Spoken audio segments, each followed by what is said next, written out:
Superfudge by Judy Blume. Chapter 9, Part 1. Superfudge. Fudge has a friend. His name is Daniel. He's pudgy with a lot of red hair and ears that stick out even more than mine. The first time I saw him, he was standing in front of Uncle Feather's cage, lecturing to Fudge. Myna birds are native to India and other parts of Asia. The common house myna is a bold, fearless bird, somewhat larger than a robin. Robin, Robin, Uncle Feather repeated. Shh, and listen, Fudge told Uncle Feather.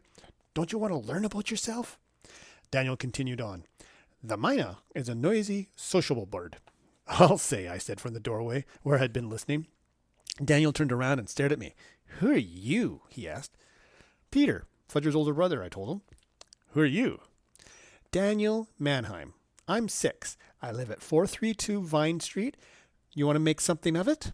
He delivered the last sentence in a kind of a tough guy voice, so it came out sounding like, you want to make something of it? Not especially, I told him, trying not to laugh. Daniel turned back to Uncle Feather. Many myna birds learn to imitate the human voice. They can talk, sing, and whistle. The common house myna genus is Acridothrus, species Atritus. Daniel is a bird expert, Fudge said. So I see, I answered. You want to hear about the vulture? Daniel asked. Some other time, I told him. Daniel came for lunch on Saturday. Would you like peanut butter or tuna fish? My mom asked him. Tuna fish, Daniel said. You want to make something of it?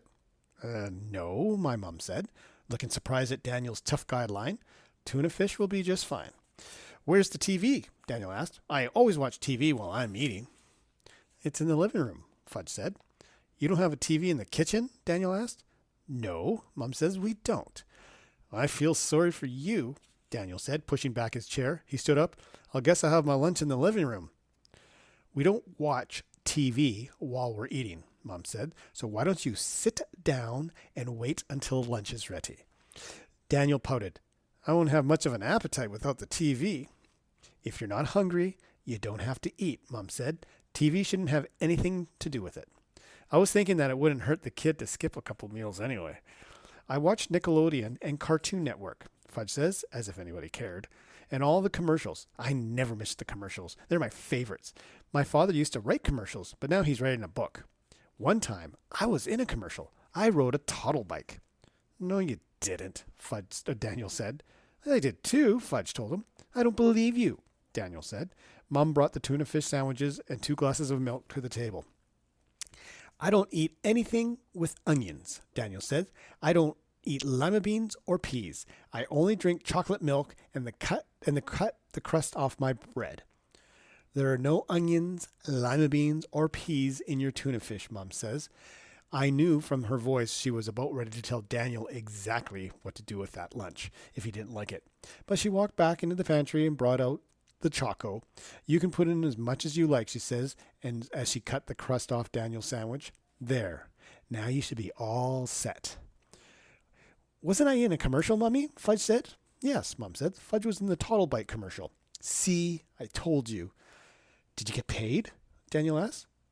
I don't know, Fudge says. Did I get paid, Mummy? I wasn't there, Fudgy. Remember? I was visiting Aunt Linda and the new baby in Boston. Oh, that's right, Fudge said. So he asked me, did I get paid, Pita? You got all the Oreos you could eat, I said.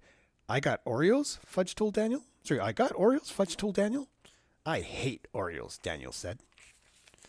On the same day that Daniel was eating his tuna fish sandwich without onions, peas, lima beans, or crust, Tootsie learned to crawl. 1 minute, she was just rocking back and forth on all fours, and the next minute, she was moving across the floor. Mum ran to get Dad as he raced up for the camera, and for the rest of the day, we took home movies. Tootsie was the star. Only, Daniel wasn't impressed. All babies crawl, he says. After a week of crawling, Tootsie became an expert.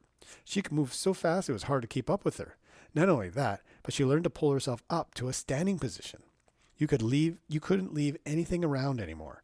Whatever she found went straight into her mouth, and she found everything from crayons to spools of thread, from Lego to Dad's notebook. She chewed up 3 pages of his notes one afternoon, and it took Dad all night to try to glue them back together.